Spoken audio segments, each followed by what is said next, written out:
right, back again for another episode of the Grown in Greek podcast. And I want to welcome a good friend of mine. But before we get started and dive into the conversation, of course, I want to remind you and encourage you to subscribe to the podcast, of course, on all podcast platforms, Apple, Spotify, iHeart, Amazon, wherever you get your podcasts. You can watch full episodes on YouTube. Subscribe there. Also follow us on social media at Grown in Greek Podcast. And if you know someone in the Divine Nine who's doing the doggone thing, make sure you DM me on IG at Grown in Greek Podcast. So let me welcome to another episode a friend of mine. His name is Christopher Richardson, also known by his stage name Christopher Columbus. He is a native of Columbus, Georgia. He's an Army veteran, founder of the Greek Comedy Tour, and member of the Blue Phi Fam Phi Beta Sigma fraternity Incorporated. Please welcome to the Grown in Greek podcast, comedian Christopher Columbus. Yeah, give it up for my mama's son. Yeah. So Stop. how did What's up, Mom? How was my introduction compared to how You did damn good. You did damn good. You did damn good. You talk about my mama's son. Appreciate it. And real reason why, you know what I'm saying, letting people know that my real name is not Christopher Columbus. So I know people be judging me like, why his mama named that boy that? And he, you know what I'm saying, why he named himself after that summer gun? You know what I'm saying? He ain't discovered nothing. Neither did the white Christopher Columbus. He ain't discovered nothing either. So, hey, you know what I'm saying? But that's just my name. Born and raised in Columbus, Georgia. And my first name is Chris, so I just put them two together. And when we met, Chocolate Faith, when we met, I was DJing at the time. So I was DJ Christopher Columbus at that time. Man, I no longer do that no more. So I changed. I just brought the name over from music over to, and music still is my first love, over to the comedy. So now we have my mama's son over here now. You still speak? No. Just on iTunes. Shuffle. That's it. You don't have no equipment. You don't have no equipment. I still have my equipment. I still have my equipment, but I don't mess with the music anymore. You know when you DJing, if you don't keep up with the newest songs, you take a couple weeks off. So much music has came out that you like, hey, I'm too far gone. So yeah. So look, we got to do something. You got to spend something. I know we've talked about doing, something together. But when we do, you got to do a set, something old school. Gotta do something. Since you ain't up on the new stuff, do something. I play the old stuff, you know. So maybe we do it in my grandma's baby shower or something. You know, we get together and have that all the old folks. No.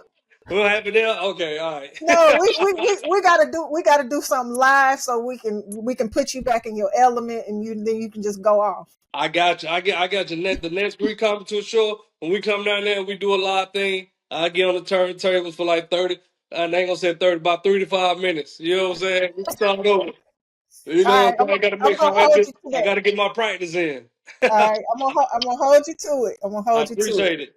So let's go back. When did you realize that you were funny? Or was it that you knew you were funny, or somebody told you were funny, or how did all of that happen?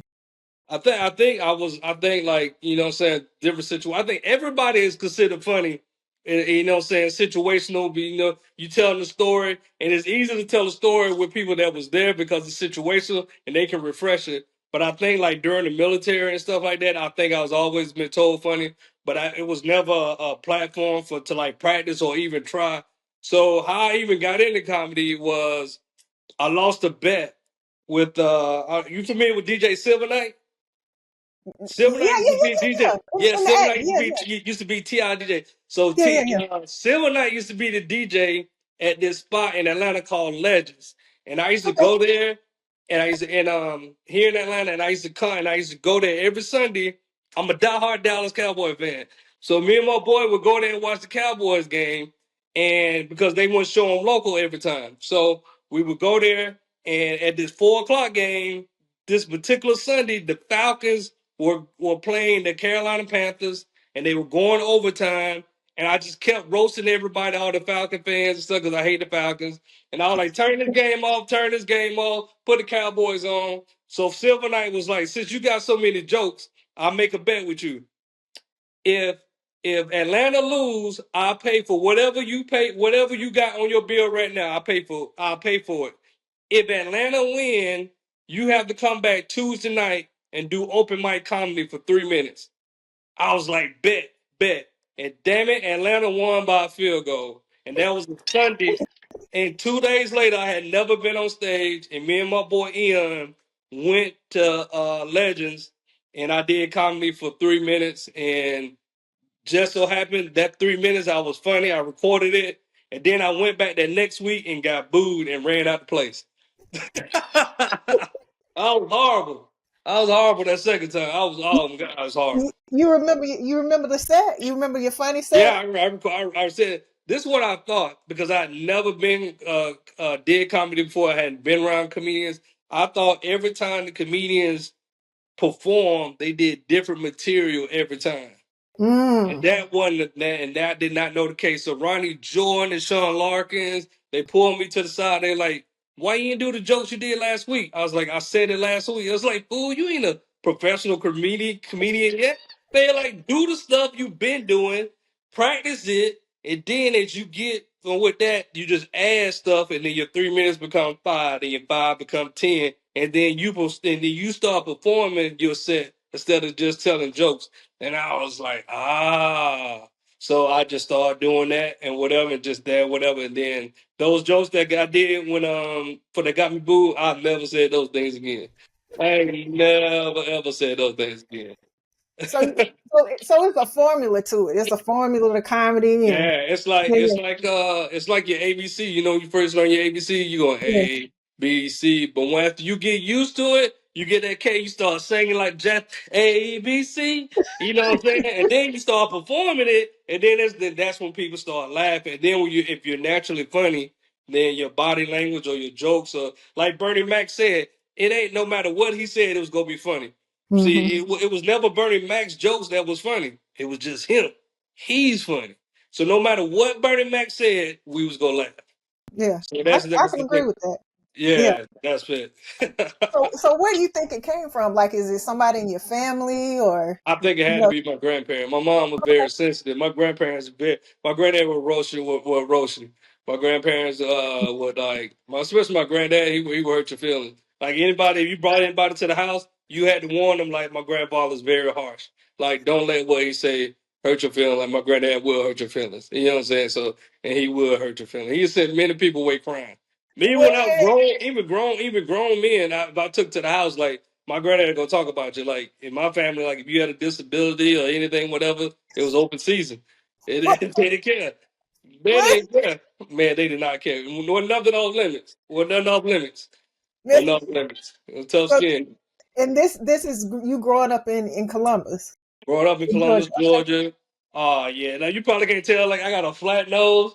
Like my aunt used to always make me like pull my nose and stuff. My nose, my nose got erectile dysfunction, so my nose never grew. It was just flat the whole time. So they always would just, if I walked by, they would do that kind of stuff. So it just funny joke. It make tough skin though. You know what I'm saying? So when you hear it from the public, there's like nothing they can say to hurt your feelings. So you just make tough skin.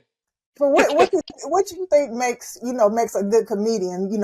Pulling from your granddad and some of the folks that you've performed with, some that you look up to. What do you think makes a good comedian? And Telling their story.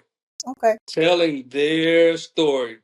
Run the mill, you know what I'm saying? Yes, we all got weapons and everybody know the DNP jokes and those kind of stuff, but telling your testimony, what you experienced. Nobody knows your experience because we weren't there. And then growing up in, black neighborhoods and whatever, a lot of us can relate. So a lot of times with comedians, a lot of comedians, they can tell universal jokes or make it relatable. Like people in Birmingham, you could be talking about the little bitty Statue of Liberty, right?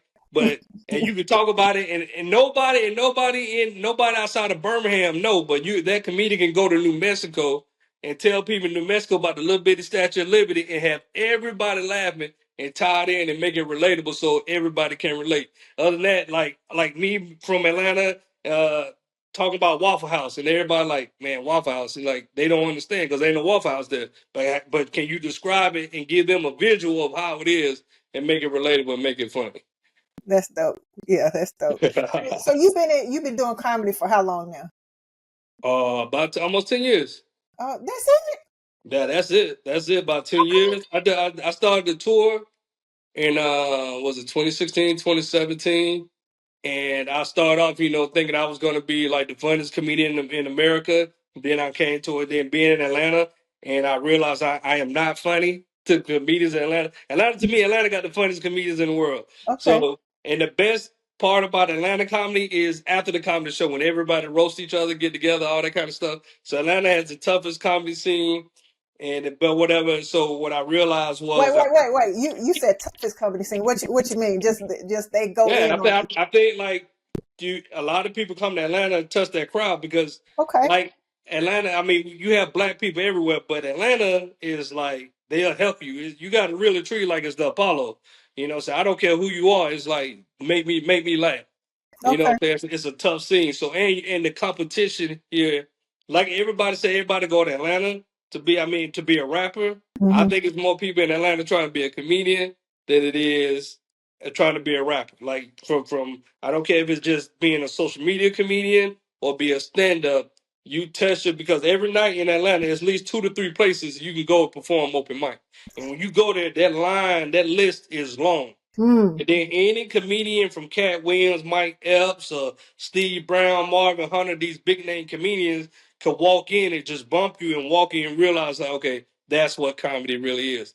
Because everybody's looking for a room to practice their jokes. Mm. Like a DJ, you in your room, you got your headphone, you go or whatever, but it's nothing like being on stage. So these open mics, I don't care who you are, whether it's Kevin Hart or Ryan Davis, and they're practicing for their hour special, whatever. Only way they get that practice for the hour special is to get on stage. Hmm. So that's why you be like, oh man, Cat Williams came here last night, or Steve Harvey walked in last night, or something like that. And what it is, they just working on new material, just throwing out there, see what sticks, and get that crowd feedback, and the crowd get it to them. And it's all about timing too.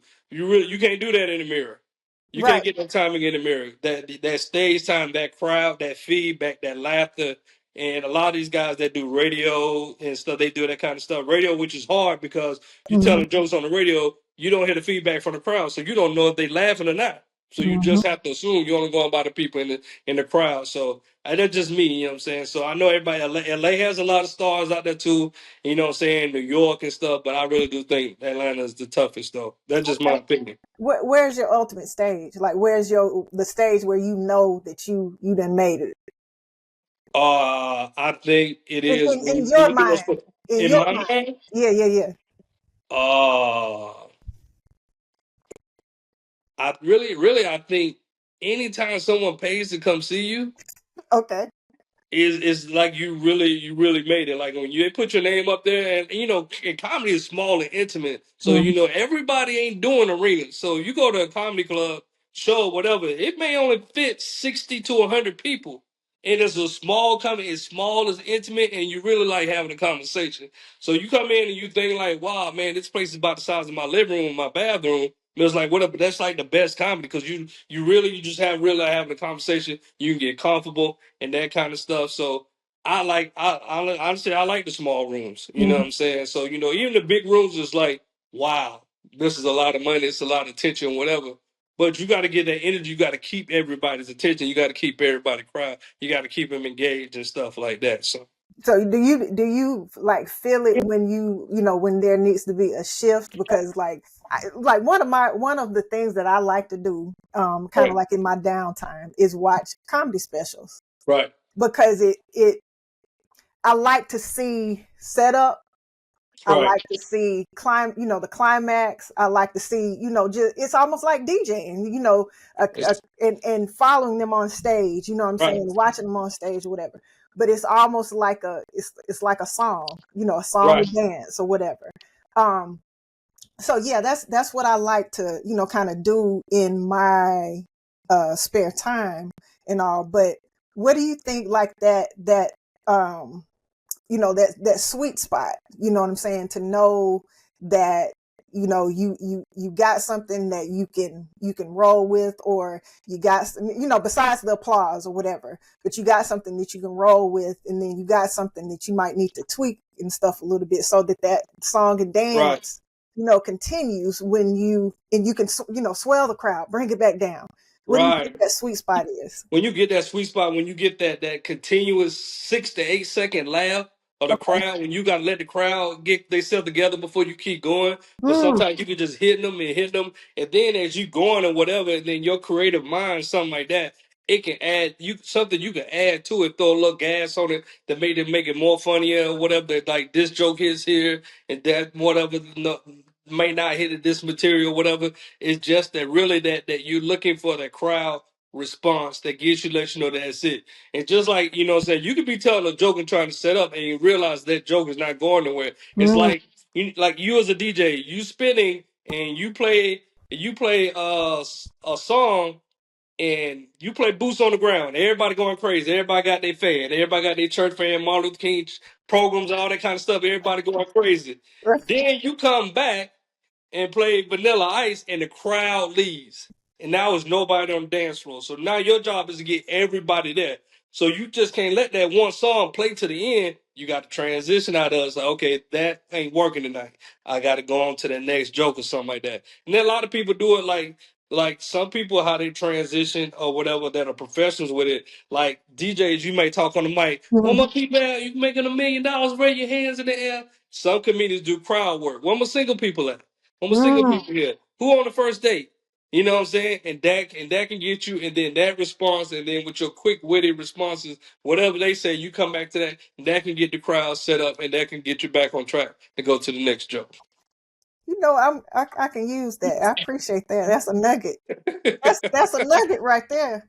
But no, it's similar. So I can see where you have an experience and stuff as a DJ, how that Right. has helped with your comedy game. So Right. that's dope. But yeah, I'm gonna use. I talk on the mic and stuff anyway. Yeah, but a To lot of people, but ain't only so many DJs like you that can transition from a song from 80 beats per minute to yeah, 120 beats per minute, and whatever. So a lot of them they'll stop the music and yeah. then they start talking and then jumping. Everybody can't slow that record down to let it catch up to build up or whatever. So that then whatever. So you may start talking to the crowd. Now a lot of old school comedians don't respect crowd work.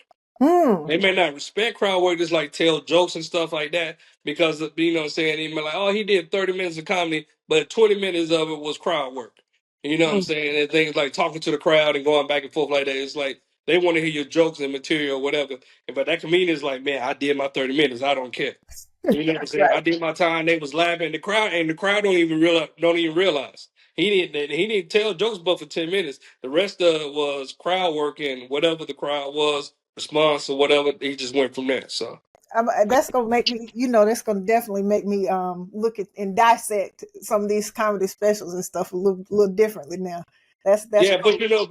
pretty much that with that those spell you really see this more and comedy things or whatever on the specials. All that crowd work stuff has been chopped out. It's Yeah, been cut out. It's all jokes and material. All yeah. that crowd work stuff is cut out. All that kind of stuff. That's So you that's may crazy. you may see a couple times where they picking and talking to somebody in the crowd, especially somebody say something loud or something like that. When they address them or something like that. If it's funny, you gotta keep it. Right, If right, it's right, funny, you gotta keep it if it's funny. So right. yeah. So Phi Beta Sigma. Yes. You got Yeah. you gotta talk about it. Where, when were you made? What was it about Phi Beta Sigma? Tell me a little bit about. You got to give me a backstory about All you. right. Coming into the frat. All right. I'm gonna give you. I'm traditional. I'm old school. I went through alumni chapter. Like I said, went through the military. After the military, I got out. I crossed in spring 11 through Phi Beta Sigma chapter in Atlanta or whatever. And Phi Beta Sigma, the greatest fraternity on earth. You know what I'm saying? And better than any other. I know everybody had their own opinion and stuff like that, but it's mine. And Mm-hmm. I think a lot of people look at it is like, why Phi Beta Sigma? And it's just simple. My favorite color is blue. You know what I'm saying? I mean, it points down. Like I couldn't be, everybody's like, why Kappa? Why not Omega? I don't have a problem with Omegas. I got many of my friends are Omegas, but all the men that I know that knew before they pledged Omega, they were nothing like that Mm, after they pledged. They were mm. nothing like that. How I am now is how I was before I joined Sigma. Like I'm just cool, whatever. Now you ain't gonna see me running around doing all that crazy stuff, whatever. I know one stroll, that's it. When they play that Yeah, song, I do yeah. that. When the other one, I get off the floor. You know what I'm saying? I do my little blue fire chant or whatever, and I get out the way. But all that, whatever, it's just me. But nah, for real, I'll be honest with you. A couple of the dudes that I knew through my military, big brothers and whatever, they all went to school. A couple of them went to school first, and they all went to school, and they all were Sigmas. Mm, And then I remember in Korea, my platoon sergeant, my platoon leader, he was a Sigma, so he's always talk about it. And it was just the stuff that they would do. And then I was Mason too, so they did stuff and they just practiced or whatever. And then when I did go to college or whatever, couple dudes that was in my class, whatever. Shouts out Tony Tuggle, who they all players at Clark University, but they didn't get their degree. So we just so happened to wind up going to school together in the Sigma. Then I just expressed my interest, and man, one of the best decisions I ever made today. no doubt, no doubt. I Right, mean the D9, and some of the I have a cousin. You I think you know Todd, but cousin, and some of the best gentlemen, and I say yeah, gentlemen because they are that to me. You know right, what I right, mean? right, right, right, right, But right. one thing about Phi Beta Sigma, y'all work, man. Y'all are in the Right, community. right, You're visible, right. and it's just mad respect for the seriousness that y'all have for doing the work. Want to work. One of the biggest thing about Phi Beta Sigma is like we are a service driven Yes. organization. And I tell anybody that thinking about Sigma, that any kind of stuff or whatever, I don't care what you see on social media, you gonna be in a suit more than you are in your shirt, all that strolling, whatever. You gonna be in a suit most of the time, and you go be in the community, or you not. If you don't want to work in the community, whatever, and give back, especially these kids education, what I'm saying, help raising money to get these scholarships away. I don't care what now. I agree. All of us, no matter what organization we in, we all gotta raise money and give it away. But it's something about how these Sigmas work together and we're being more creative with the fundraising and give away more scholarships or whatever. Because I look at it, I don't say nothing, but I see that we give a lot of scholarships compared to a lot of organizations that are way membership are way bigger than ours. We don't have all the members like some of the other organizations, whatever. But when it comes to scholarships giving, we're right there with them. But what I say, but when it comes to service, we're out there in the front. No doubt. Like it's evident, and I see it Right, all. Like I see it all around, no matter where right. I've been. So big shout out, and mad respect for the brothers of the Blue Five for sure. Now, Yeah, speaking yeah. of scholarships and stuff, and the seriousness and everything that you taken in the stance with Phi Beta Sigma. Right, Um, I know that's a tenet of the Greek comedy tour, but you gotta, dive into why you started the Greek comedy tour, and the mission is obviously to bring unity, right, right, amongst right, amongst the D9. But yeah, can you explain right. um your Sure, I life work? got you. Because Right, I've seen you develop it. You know what I'm saying, right, and it right. has It started been, there. It ain't yeah. been easy, but yeah. But why I started pretty much was back in like 2017, 2015, 2016. I used to do one comedy show every year in Atlanta in January, and I would call it the Founders Day Show. I would Mm, do it at the end of January, and the reason I call it the Founders Day Show because five of the nine organizations are founded in January. So I would let you ladies, the Deltas, us, the Kappas, and the Zetas have their Founders Day, and then at the end of the month, I would bring all of us together because we talk a lot of trash about unity, all the kinds of, but we're very segregated, right? yeah. So we got our colors, we got our brothers and sisters who you mess with or whatever. But so what I did was I brought and I would do that once a year, and it would sell out every year. It would sell out every year. So this particular year, my LB was like, "Hey man, you need to bring that here." So what I did was it's like, wow. And I realized that a lot of comedians that I knew that I did comedy with in Atlanta all went to college, all agreed. Mm, So I had Omegas, I had Kappas, I had Alphas, I had Zetas. And I was like, hey. So all I did was I changed the name from the Founders Day show to the Greek Comedy Tour, and I use the word tour to let people know that we travel, we do fundraising, and because you got a lot of chapters out there still looking for ways to raise money for these scholarships. And with us, you know what I'm saying, you can make a lot of money in one night, and you got people still out there selling them cakes and washing cars and stuff like that. So pretty much, we do your conclaves, state conferences, regional conferences. We're pretty much your entertainment for your Friday night. So you got a lot of organizations when they have fundraisers or they looking for entertainment or hosts, they go get somebody from the other organization, and then the people in the organization like, hey, why'd you get him? He's not even one of us and stuff like that. So with us, you can hit me up. I have over 15 different comedians with the Greek Comedy Tour, have access to others or whatever. But we turn around, we get it or whatever. We come in, we have a good time. The show is about 2 hours. It's all about Greek unity. There is no Greek bashing. And honestly, it's a comedy show for everybody. Hmm. I know we say it's a Greek comedy tour, it's Greek, and people think, hey, I didn't go to college, I didn't pledge. We are not telling Greek jokes all night. We're not telling college jokes all night. Yes, we're part of the D9. We rep our fraternity or sorority, but it's a regular comedy show. It's a regular comedy. So anybody can come. I know some of us can get simple minded. I know I've done it myself. I got a couple friends that have motorcycle clubs. When they have events, they invite me all the time, and I don't go because I don't ride bikes. And they like, man, we ain't gonna be talking about riding bikes all the time. And I'm like, I don't have the vest and stuff like that. But just being simple minded, whatever. But the comedy show is a Greek. Will we do roll call? Of course. Will there be strolling and stabbing? Yes. But the jokes, these are more 90% of the comedians on the tour are full time comedians that you've seen on Def Comedy Jam, Comedy View, Wildin' Out, social media, have millions of followers and stuff like that. So you're looking for a good time, we come in, we provide that for you. Has it been all that you've thought it would be? Up and down, yes. Okay. Up and down, yes. I wouldn't change anything. We international. We've been to Italy. We've been out to Italy. We've been to Japan.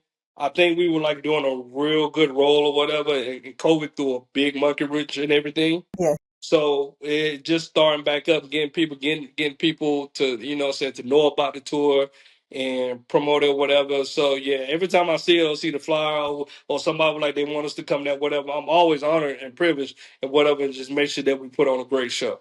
So what's your ultimate goal for the Greek comedy tour? My ultimate goal is to make this a big franchise that outlives me because before me there was Greek and there was comedy. After me, there will be Greek and there will be comedy. There's always going to be a state conference. There's always going to be a regional conference. There's always going to be chapters looking for fundraisers. There's always homecomings looking for entertainment. And I would love for everybody to look at us first, to come in and provide that entertainment, bring in and bring laughter and bring Greek unity and stuff. You know what I'm saying? Even though, when the first fam come in, 1908, and all y'all in 1906, y'all come in, y'all want to sit together. That's good. And when Omegas and Deltas come in, they want to sit together. But to sit there and laugh together, because when being part of NPHC, when they have events, it's usually one organization heavy and Right. only people that go or whatever. So with my tour, now we don't bring all 9 comedians because we'll be there all night. But we'll bring 3 to 4 comedians. You know what I'm saying? We might bring an Omega, Kappa, Delta, aka we'll switch it up. Depending on how heavy your city is of that organization to have support, and we come out and we have a good time. And like people come rep your colors and all those kind of things. And so it's I'm always excited about it. You know what I'm Yeah. saying? So still working to build, build a brand, to build a team, to make it bigger and whatever. When you first start out, because I be having fear. You know what I'm saying? Because it's so many big name comedians out there that are Greek. Ricky Smiley, Cedric Entertainer, Keenan Ivory Wayans is an alpha. Wanda Sykes is a your sorority Hmm. sister. And you know what I'm saying? Cheryl Underwood's a Zeta. And you would think like surprised that those people hadn't got together and did this already.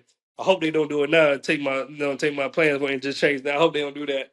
But it's so creative and things or whatever, and just by great unity or whatever. And to see us together on stage, red and white, pink and green, and purple and gold, and blue and white, and blue and yellow together and whatever. And that's what the MPC really is. Hmm. Instead of when things come out and being like, They doing Omega night. They doing seersuckers and sundress. I ain't going to that thing. I'm a Kappa. You know what I'm saying? They doing the Derby, Alpha Derby. No. I'm a Iota. I'm not going. You know what I'm saying? Because go be there, whatever, think or whatever. But with us, everybody can come out and have a good time. So No just doubt. trying to bring that Greek unity together. No doubt. So question, who is on your Mount Rushmore list of comedy greats and why? Other than my grandma and granddaddy, I would say, of course, Eddie Murphy, Mm-hmm. um, Bernie Mac, Richard Pryor, and I'll be honest with you, one of the young guys, newer or whatever, is one of my best. I love to see it with that Ali Sadiq. I love Ali. Okay. You know what I'm saying? You know what I'm saying? I had to throw a new person in there, whatever. He's a great storyteller. He's a Mm-hmm. great storyteller. You got different parts to come. You got people that tell jokes and things like that. You have people like Dave Chappelle and Kevin Hart. Obviously, they're a great storyteller, and I think Ali is one of the best right now. No doubt. Yeah. Yeah, I can agree with you. He is a great storyteller. Great storyteller. And it's his story. Mm-hmm. It's his story. It's his life. And it's like whatever, whether you've been to jail or whatever, or was there, whatever, you can relate and be like, oh my God, it's very fun and very entertaining. So one question.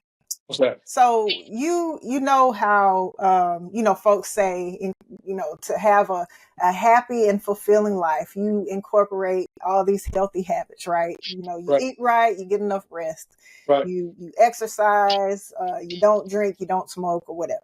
right. But I think that laughter plays a big part in that too. You It's know what I healing. mean? And laughter is probably the best medicine. Right. How do you speak to that? I think laughter is usually there is some people when they say they had a good time, they've always said, "Oh, we got drunk." Or some people say, "Oh, we smoked," or "We was around a lot of women." Is nobody that has ever said they had a good time and laughter wasn't involved. Your favorite cousin, your favorite family thing, or whatever y'all do around Christmas is always filled with love and laughter. When you go to homecomings and y'all sit back and what y'all do, y'all reminisce and y'all laugh. Mhm. And laughter is one of the biggest remedies or whatever. And it brings so many places together. Your best friend, you hang with, when you feeling down, you go call the one and bring it what, and they gonna make you laugh and make you forget about everything and that kind of stuff. And that is something that I think a lot of people take for granted. You know what I'm saying? That laughter is needed. I don't care where you at. You know what I'm saying? So even like after that funeral and you go to repast and get that chicken and them green beans, everybody's laughing. You Yeah, forget that you just buried grandma. yeah. You know what I'm saying? And so, but you forget it and you sit there, you laugh or whatever, and that's what brings everybody together. And that's what people look forward to for Thanksgiving and Christmas when families come together, family reunions. Is like, I'm gonna get to see this cousin, I'm gonna get to see the person. Mm, Why? Because we go have a good time, we go laugh. mhm. You No know, doubt. and food. And food, you gotta get the food. But that laughter while you Yeah. eat bringing bread, ain't nobody ever had a good time that did not have laughter involved in it. So what's next for Christopher Columbus and what's next for the Greek comedy tour? Next for Christopher Columbus is this Saturday and 2 nights at the Start On with the great Steve Brown from Tuscaloosa. But we will be in Hoover, Alabama for 2 shows this Saturday night. You can go to Start On and get your tickets. And for the Greek Comedy Tour, May 2nd, we are the entertainment. Friday night, right after the opening ceremony for Phi Beta Sigma Fraternity Incorporated. Corporation Southern Region Conference. We are your entertainment right after the opening ceremony. We are your entertainment at night. There will be me representing Phi Beta Sigma. There will be Nicole Blue representing Zeta Phi Beta Sorority Incorporated.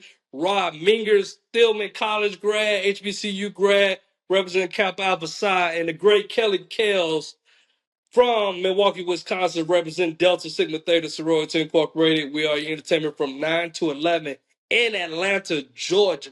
Come through and keep up the Greek Comedy Tour. You can follow us on IG at Greek Comedy Tour. My personal IG is at I mean, at Columbus 1914. You already know the 1914 stand for. And hey, you follow me on social media. That's it. So that's what I got next. All right. Now, as far as people getting the Greek comedy tour to their city or to their organization or to their event, how does that happen? Email me at info@thegreekcomedytour.com. You can go to the website, www.thegreekcomedytour.com.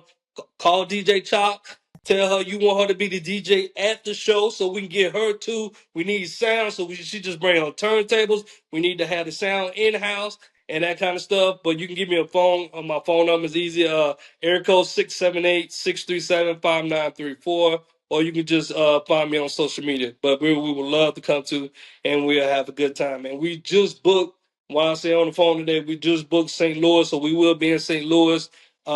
We just booked it today for August 22nd. No I think doubt. it's like Greek Week or something like that. So yeah. Okay. It's Yeah, happening, brother. It's yeah, happening. it's It's happening. happening. Pop, lock, and drop it. Yes, Yeah, sir. it's happening. So I appreciate you joining me on the I podcast. appreciate you. It's I'm been proud of you. I'm no, proud of you. no, Do you remember how we met? The Guitar Center? yeah, And you were like, I want to be a tour DJ. And I was like, yo, I know this person. You were like, what, that kind of stuff. Look yeah, at you now. yeah. Now look at you, brother. Nah, look at you. Look Because at us then. we've been talking. You know what I mean? And Right. the friendship hasn't died. You know, it's Nope. always like, what you doing? Right. It ain't nothing formal Man, it is what it ever, is. You ain't ever. got to talk every day, but when you do talk, it's like, what you working on? Yeah, And you know if I got something for you, I'm going to plug you. yeah. Hey, I got So somebody. so same, man, and I appreciate you coming on, and I'm a fan, I'm a sister, and Yep. whatever you need, we rocking. But we got to do you got no not we you got to do a set, so I'm gonna hold you I to that got you. for sure. Make sure you and the family, friends, hubby, all y'all come to start on this Saturday night. I got you. I So appreciate you. we wrapping with Christopher Columbus, brother. Thank you so much. Anytime. You got to give me them. You got to give me them. Yes, sir. Yes, sir. Yes, sir. Yes, sir. And of course, y'all make sure that you subscribe to the podcast, Apple, Spotify, iHeart, Amazon, wherever you get your podcast. Follow us on social media at Grown and Greek Podcast. You can catch full episodes on YouTube. And if you know somebody's just like my man, Christopher Columbus, that's Yeah. doing the doggone thing, make sure you hit me up on IG, hit that DM, and make sure you are supporting the Greek comedy tour. Bring it to your city. And Yeah. we're gonna And keep we this bringing unity. DJ Chop with us. Yes, sir. Keep this unity through laughter going. Thank you, my brother. Thank you. Take care. You can support Grown in Greek by subscribing to the podcast, shopping our exclusive luxury accessory line, or purchasing books from the D9 Book Club by visiting our website at grownandgreekpodcast.com. Don't forget to like, comment, and share on social media at Grown in Greek Podcast. Thanks for watching.